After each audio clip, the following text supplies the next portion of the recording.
Welcome back to another episode of the Life's Playbook podcast. This is episode 4 of my show. It was quarterfinal weekend in the college football playoff world. There were quite a few surprises to my mind this week. It's time to break down what exactly those surprises were. So, with that being said, let's get into it. And as always, the game never ends. Here at the Life's Playbook podcast, I'm your host, Quentin Jackson of the Life's Playbook podcast. Let's get into some college football playoff quarterfinals talk that went down last night and Tuesday night, with the Boise State-Penn State game kicking it off on that New Year's Eve. Let's get into it, starting with the Boise State-Penn State game. In my previous prediction video for the college football playoffs, which, by the way, is still up on the official YouTube page and Spotify page. I encourage you to check that out. You don't want to miss out on who I predicted to win it all at the end. Just a quick little side note, however, based off of what happened this week with the quarterfinals, my predictions may have shifted completely as opposed to that video. So you're not going to want to miss out my original predictions as opposed to my new latest updated predictions in this episode. With that being said, Boise State took on Penn State in the Verbo Fiesta Bowl on New Year's Eve. I picked Boise State to come out of that game on top. I thought that the supporting cast was going to step up that game. Ashton Jeanty was going to have an amazing game despite how well Penn State's defense was. I underestimated Penn State's defense greatly, and they completely shut down Boise State, and they end up winning that game 31-14. Ashton Jeanty, in and of himself, had a decent game for what it was. Penn State came ready and prepared to shut him down. Played 8 in the box all game defensively, and that defensive line for Penn State really showed up and just dominated the line of scrimmage and ultimately held Ashton Jeanty to 100 yards. I believe he had 104 yards to be specific. So it wasn't a bad performance in general for Ashton Jeanty, but it certainly was not of the level that we were used to seeing throughout that regular season. And Boise State had 3 weeks. You could argue those 3 weeks to prepare for Penn State may have given the team a little bit of rust, as you could argue for Arizona State and Oregon, and I'll get into those games in a minute. But I in no way, shape, and form think that despite how poorly Ashton Jeanty played, and despite Boise State losing, Ashton Jeanty is still, in my mind, the best running back in the nation, and he is still the Heisman Trophy winner in my eyes. I don't believe that just because Boise State only put up 14 points, that's all on him. Could he have had a bigger impact in the game? Sure. Could he have rushed for 200 yards? Sure. But could his supporting cast have stepped up? Sure, they could have. But the supporting cast was not the real issue for Boise State in my mind. In my mind, the real issue for Boise State was that secondary and the defense as a whole for Boise State. The defensive line was great for Boise State. The linebacker core was great for Boise State, but that secondary just got torn up. They got tore up by Drew Aller and the passing game and Amari Evans, the speedster for Penn State, great receiver. He's got a lot of potential to make it big in college and be a projected high-round draft pick in the NFL. But that secondary, in my opinion, really let down Boise State that night. The penalties also started to set in for Boise State, getting them behind the chains. The 2 missed field goals also putting them behind. So it was a load. It was a load of different assortments that put Boise State behind Penn State that whole game. But I don't think Penn State putting up 14 points is solely and losing that game is solely on Ashton Jeanty. I mean, what really can you do when the defense spends 3 weeks spends really 2 weeks game planning to stop your star player, and he still goes out and puts up 100 yards? What do you expect? I mean, there's not much one can do based off of what the defense gives you. So I don't think Boise State losing that game is completely on Ashton Jeanty. I don't think he's a fraud. I don't think he got exposed, as the media has been saying. I don't think any of that. I still think he is the 2024 Heisman winner in my eyes. But very, very different game from what I expected. I did not expect Penn State to put up 31. I expected it to be a tighter game than that. I expected a bigger outcome from Boise State. But again, Penn State played really good. I underestimated that defense and that defensive line and just how good they played. And James Franklin finally proved doubters wrong and won a big game. This was a big game, and I know people are going to sit there and say that, well, Boise State, they only have Ashton Genty, he carries the team.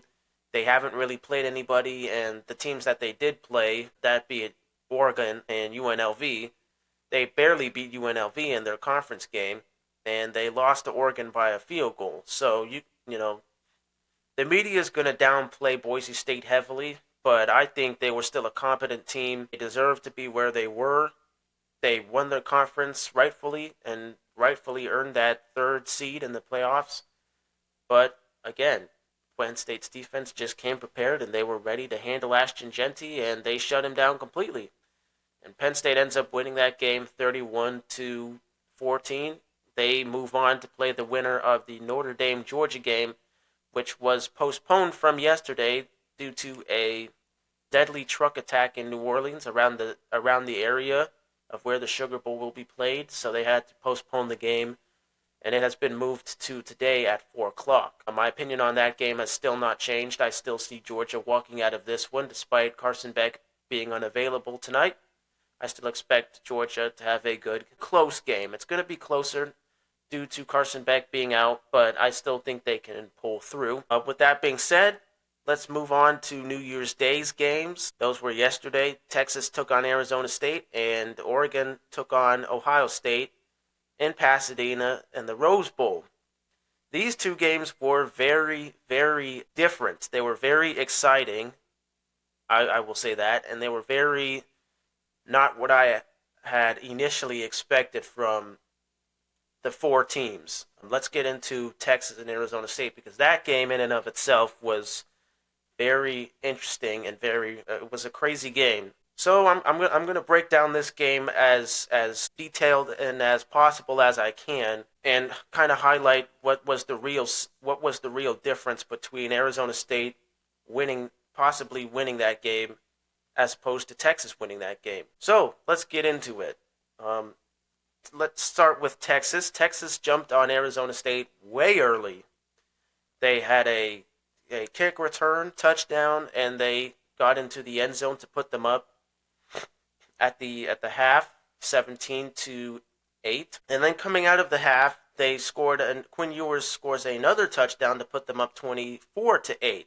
Leading up to that third quarter, Arizona State had no life, couldn't get the run game going, couldn't get the pass game going. Arizona State, it looked like to me that Arizona State just didn't belong, and I was heavily wrong about that, because come the end of the third quarter, towards the fourth quarter, Arizona State, they hit the gas pedal, and Cam Skattebo, the same man that claims he should have been considered as a Heisman Trophy candidate, as a Heisman Trophy finalist, same man that's came out and said point blank nobody in the nation could stop him, and that he was the number one running back in the nation. Personally, I think he's the number two running back in the nation, behind Ashton Genty. But you could argue performance-wise, Cam Skattebo played way better than Ashton Genty did, and he did. I'll give him that. He did play better than Ashton Genty. He quite literally carried Arizona State to tie that game. They were down 16 points. It looked like Texas was going to walk away with this one heavily. It looked like it was going to be a blowout game through halftime and through a majority of that third quarter, when it was 24-8. Arizona State had no life.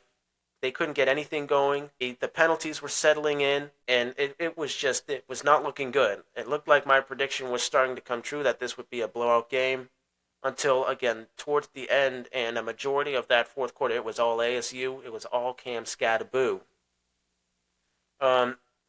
phenomenal player, Cam Scatabo. Carried Arizona State. They scored 16 points within the third quarter and the fourth quarter, and that game ends up going to overtime when Texas's kicker Aubrey missed the potential game-winning field goal. That game goes into overtime. Now, I personally didn't see the two overtimes because they went into double overtime. I didn't get a chance to watch both overtimes because the Oregon-Ohio State game was going on at the same time, and I'm an Ohio State guy, so I had to switch over and watch that game. And to that game was also a surprise. But I want to give Arizona State its credit. Cam Scatabo won offensive MVP for that game despite losing, and it was well deserved. He was really the best player on that field. He was the best player in that game. And after the performance that he put on, maybe he put the committee on notice. He put himself on notice that he should have been considered as a Heisman Trophy finalist over Gabriel or Ashton Jeanty even. He really put himself on notice that he was the best running back in the nation. Personally, I don't think he's the best running back in the nation. I think he's behind Ashton Jeanty still. But he put himself on notice, and he led Arizona State single-handedly to double overtime and potentially winning that game.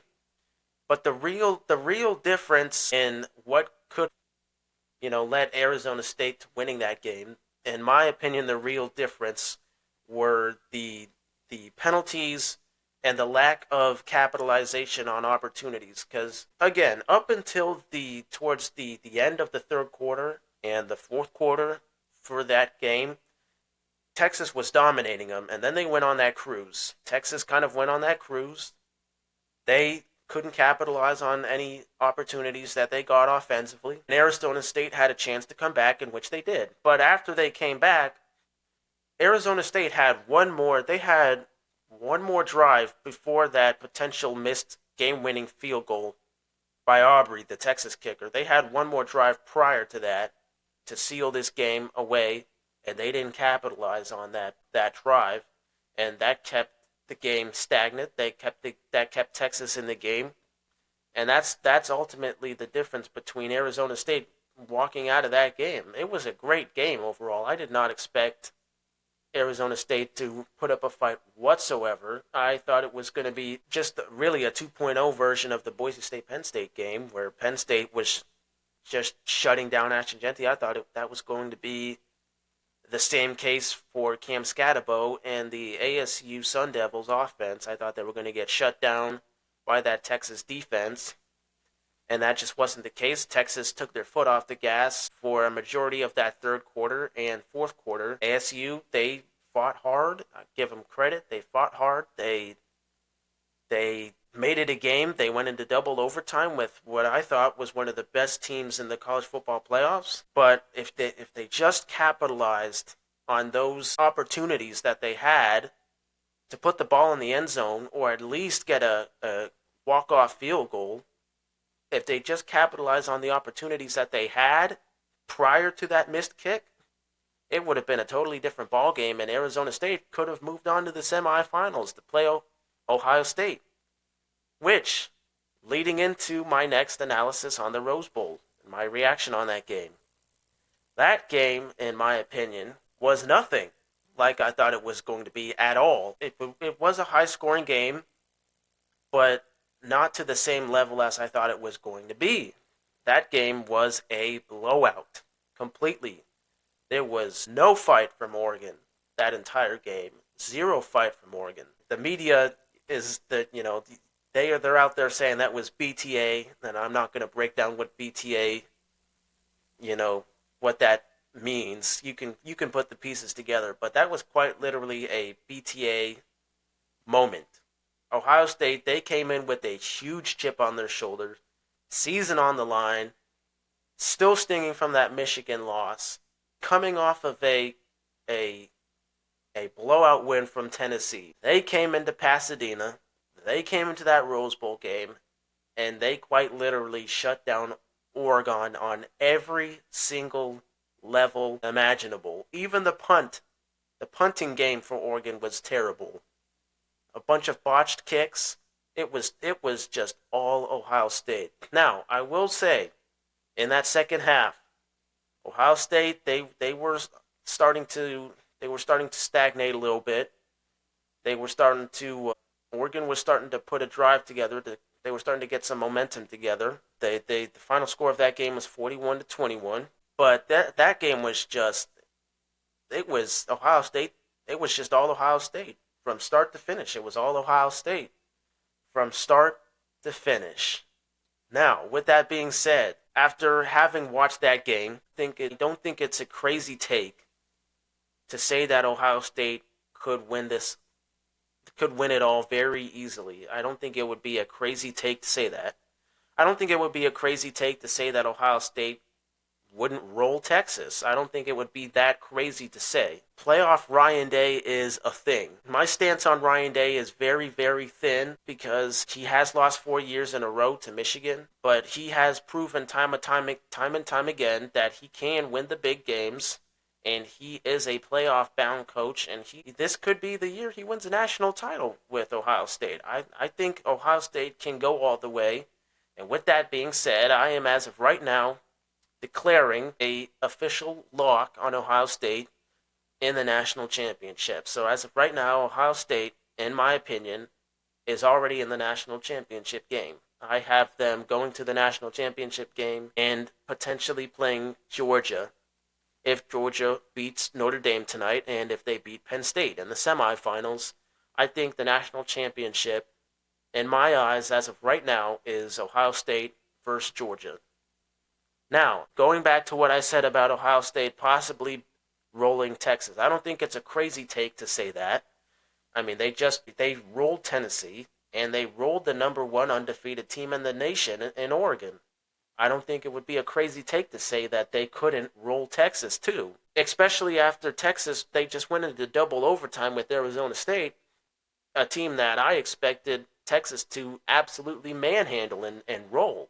That wasn't the case. Now, again, Arizona State, they fought to the very end. They came back. Kim Scatabo, again, carried that team on his back, and they made it a game. So I'm not discrediting anything that Arizona State did in that game. They played hard. They fought well. But if you look at both of those teams objectively, and you look at the resumes objectively, and you look at how Texas's defense has been playing all season long objectively, Texas was the better team on paper. Subjectively and objectively, they were the better team overall. They could have quite easily cruised through Arizona State. They could have quite easily shut that game down completely, but they didn't. They played with their food. They got a little cocky at the end. They stagnated, and Arizona State had a chance to come back and win that game. Again, if Arizona State, in my opinion, just capitalized on the opportunities they had in overtime and prior to that missed kick from Texas, if they capitalized on their opportunities prior to those moments, they could have been the ones to play Ohio State. But Texas, they put their foot back on the gas and they advanced to the semifinals to play Ohio State. Now, I have Ohio State winning that game. Ohio State is on a very big high right now. They are on a very big redemption tour right now. The game is going to be played in a neutral site, so neither team is going to have a home field advantage. I think Ohio State has the weapons to dissect that Texas defense, and they have the explosive capabilities to blow up that Texas defense. They have the experience, and you could argue they have the better coach in Ryan Day when it comes to playoff performance, because as we've seen, Ryan Day and Chip Kelly, they are capable of coming up with master game plans for the teams that they play, and they are capable of running the numbers on teams that they play, as we saw with Oregon and as we saw with Tennessee. I don't think it's crazy to say that Ohio State could possibly roll Texas. I mean, they just rolled Tennessee 2 weeks ago, and they rolled Oregon, the number one undefeated team in the nation. Now, I'll give Oregon this. They were dealing with injuries yesterday. Their starter running back was out. He left that game early. And their best receiver, Tez Johnson, was dealing with some injuries the whole game too. So I understand that they weren't exactly as explosive offensively as they were when they first played Ohio State. But Oregon, you are the number one team in the nation. You are undefeated. You arguably have a coach of the year on your staff. There's really no excuse for Oregon's play yesterday. When you have 3 weeks to prepare against the same team that you beat in the regular season by 1 point, when you have 3 weeks to prepare for against the same team that you played, you know they just rolled Tennessee the week before. You know they're coming in with a chip on their shoulder, be it losing to Michigan and losing to you guys by 1 point. You know they're coming in with a chip on their shoulder. You know they're coming in off of a high right now, off of steamrolling Tennessee. You know that's going to happen. You got to make sure that you come in with your A game. You didn't come in with your A game. It looked like you didn't even have a game plan against Ohio State. That's how bad it was getting in that first half. When they put up 34 points, it was 34-8 in that first half. 34-8 in the first half of that game. The defense was lost. Now, again, in the second half, they put up a little more of a run. They started getting some momentum. Then they were putting points on the board. But at that point, it was really game over. It was really game over when Ohio State got that last touchdown. Travion Henderson got that last touchdown in the second half to put them up 41-21. It was really game over at that point. You had no momentum. You weren't going to be able to put up 20 points in a matter of 5-6 minutes. It just wasn't possible. You had to get the job done from the get-go.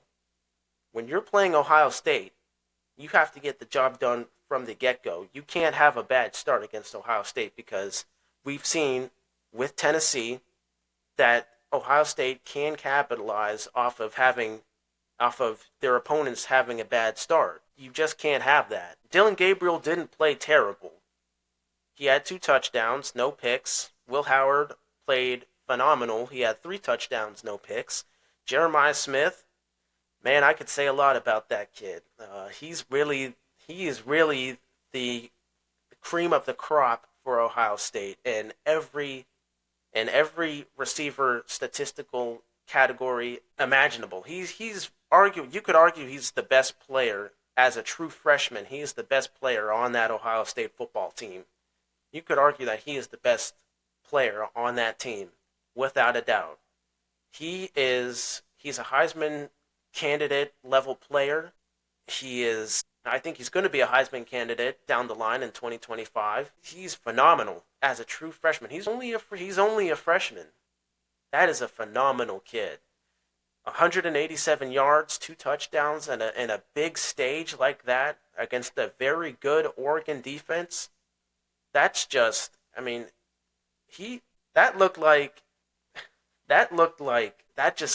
was a show. That was a showcase. Oregon's defense they had no answer for Jeremiah Smith. None. They had no answers for Jeremiah Smith. And even when they had Jeremiah Smith a couple times, we still had Carnell Tate. Emeka Ibuka had a good game.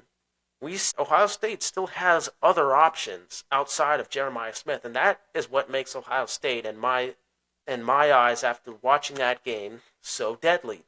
Even when one option is taken away, they still have other options that have just as much experience, just as good in every category, and they can put up big games. The run game was there for Ohio State. It was there.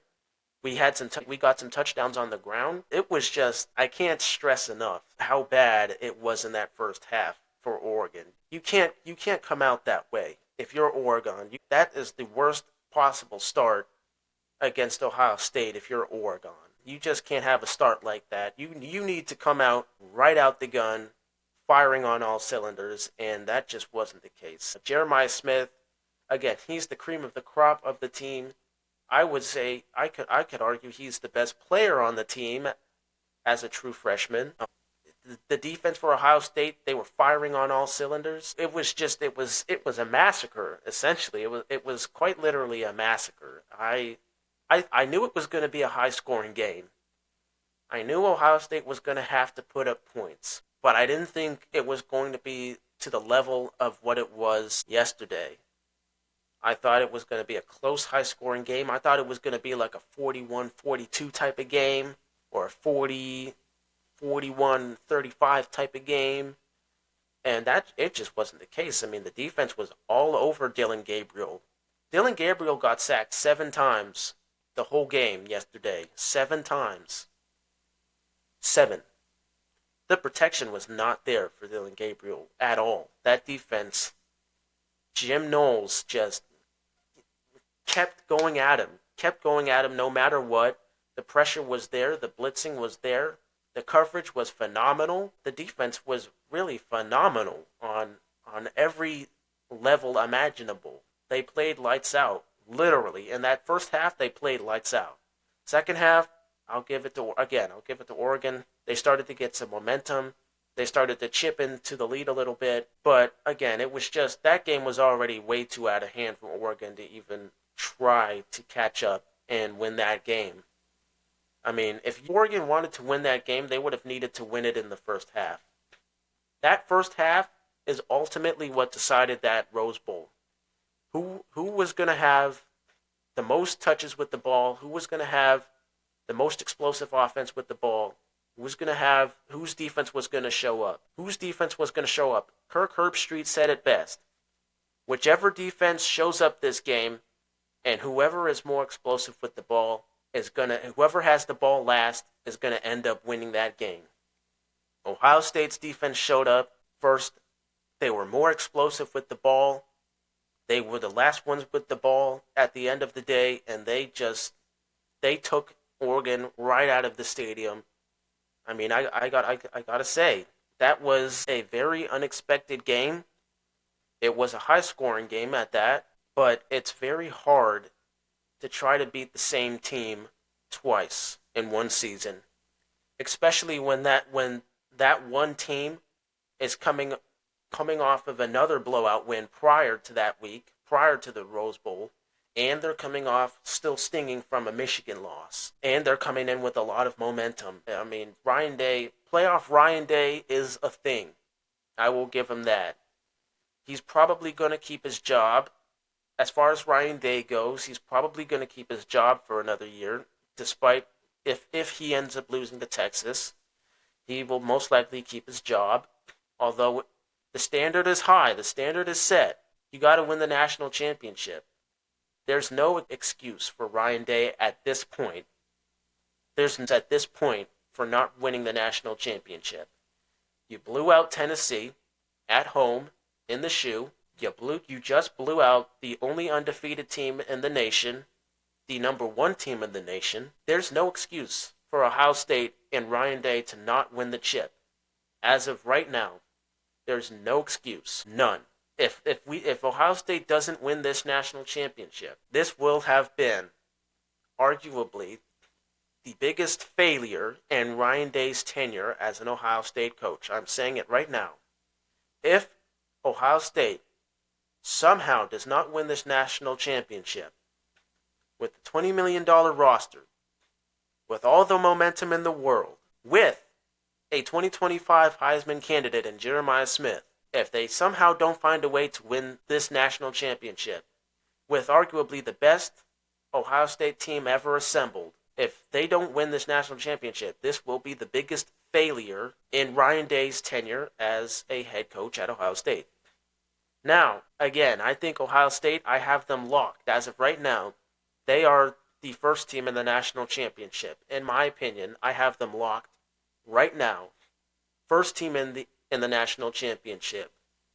Now the chips just need to fall for Georgia. I need them to beat Notre Dame, and I think they can beat Penn State, and I think it's going to be another Ohio State Georgia national championship game. I would be surprised if Georgia does not beat Notre Dame, considering that Boise State has lost and Arizona State has lost. So all of the conference champions up until today have lost off those 3 weeks. And you can make a case that those 3 weeks may have put a little bit of rust on all 3 of those teams, but I think outside of the Boise State performance because, again, the Boise State performance, it wasn't terrible for what it was. It wasn't bad for what it was. Ashton Jeanty wasn't bad given what the defense was showing him and how they specifically game planned for him. Boise State didn't play terrible. They played honestly, they played like they still had a chance, and they did still have a chance. Up until when Penn State went up 31-14, then they had no chance. But prior to that, they had a chance all game to make it a game. Same with Arizona State. Texas went into double overtime with Arizona State of all teams. Not taking anything away from Arizona State, but Texas, again, they were the better team overall.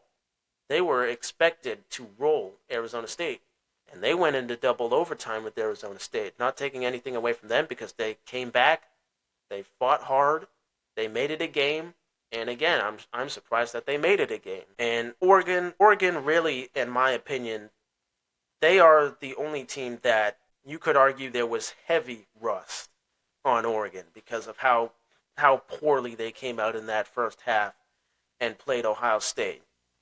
I mean, there's really no excuse that you can make for the four conference champs that lost this week. There's really none.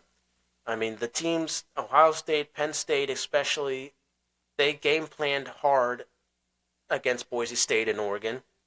Texas, I mean, everybody just kind of expected Texas to come in and roll Arizona State. But again, Texas went on that cruise. They started getting cocky. They started playing with their food. And Arizona State, they took advantage of that, and they made it a game.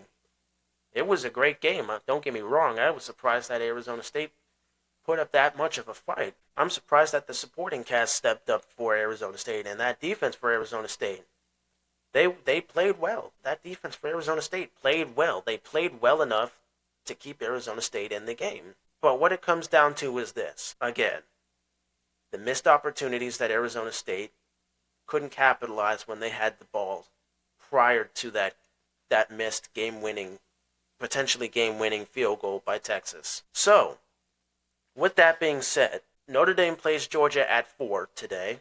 I will be watching that game. They play at 4 today in the All-State Sugar Bowl. I still have Georgia coming out of that game. I still have Georgia winning that game. Carson Beck, as we know, will not be present in this game. He will not be playing in this game. But again, defense is of that Texas caliber. They are just as good as any defense in the nation. Kirby Smart, I don't think he's going to let up, this even with Gunnar Stockton at the quarterback helm. He's a smart coach. He can come up with a game plan to beat Notre Dame. I think that defense gets in Riley Leonard, the quarterback for Notre Dame's face. I think they get after him tonight. They get after him tonight, and they shut him down. I think Jeremiah Love, the star running back for Notre Dame, I think Georgia, they take what they saw against Penn State and Boise State, and they take what they saw in that first half of the Texas-Arizona State game. I think they develop a game plan similar to what Penn State and Texas did against Boise State and Ashton Jeanty and Arizona State and Cam Scatabo, and they develop a defensive game plan similar to try to slow down Jeremiah Love and that Notre Dame offense, because that Notre Dame offense, they have star players. They have what it takes to make this a high-scoring game. They can score. Riley Leonard is more than capable of going out there and winning a big game. He's more than capable of winning a big game. It's just a matter of, will the Georgia defense show up? Will Carson Beck being absent really play a bigger factor than the media is making it out to be and what I'm making it out to be? Because I could be wrong. Maybe Carson Beck being out could be a way bigger issue than I'm making it out to be. Because if you look prior to all the games prior to this moment, it's not like Carson Beck was the guy, all right? He wasn't playing to that standard that was set on Georgia. He wasn't playing up to the Georgia standards. It's not like he was the guy that was winning Georgia all these games. He's turnover prone. He made mistakes. Again, speedy recovery to him. It's a shame he won't be playing in the rest of the playoffs, but it's not like, in my eyes, it's not like he was the answer. He's the answer for Georgia. It's not like he was that guy. Although there were components that he brought to the Georgia offense that will be missed, like his clutch factor. I think he's a very good clutch quarterback in clutch time. When Georgia needs that game-winning drive, I think he could do that. They're not going to have that. He's going to be out this game. But I don't think he's going to be that big of a reason as to why Georgia, if they end up losing this game, as to why Georgia doesn't win this game. I don't think that's going to be the reason. I think the reason if Georgia ends up losing this game, it's going to be because of that defense and Notre Dame and Riley Leonard and Jeremiah Love. They get hot and they get that offense rolling. I think that's going to be the biggest reason if Georgia ends up losing this game, that's going to be the biggest reason as to why they don't get the job done. But I don't see that happening again. Georgia has had 3 weeks to prepare for Notre Dame. I have more than enough trust and faith that Kirby Smart has developed a good offensive game plan for that Georgia offense, and a good offensive game plan that can get Gunnar Stockton comfortable in this type of atmosphere, and that can get Gunnar Stockton protected and make good throws and good decisions with the football. I think that defense, again, after watching the Texas ASU game and the Penn State-Boise State game, I think they develop a game plan similar to what those two teams did respectively defensively for Cam Scatabo and Ashton Genty, and they develop a game plan similar to that to try to stop Jeremiah Love. With that being said, that is my reaction on what were two very surprising games New Year's Day and one surprising game New Year's Eve. With that being said, if you haven't gotten a chance to watch the other 3 episodes, they are still out on the official YouTube page and the official Spotify page. I encourage you to check out those videos as well as my other videos that are up. Make sure to like and subscribe under this video and leave your thoughts in the comment section on what you thought of these past 3 bowl games and quarterfinals matchups this weekend.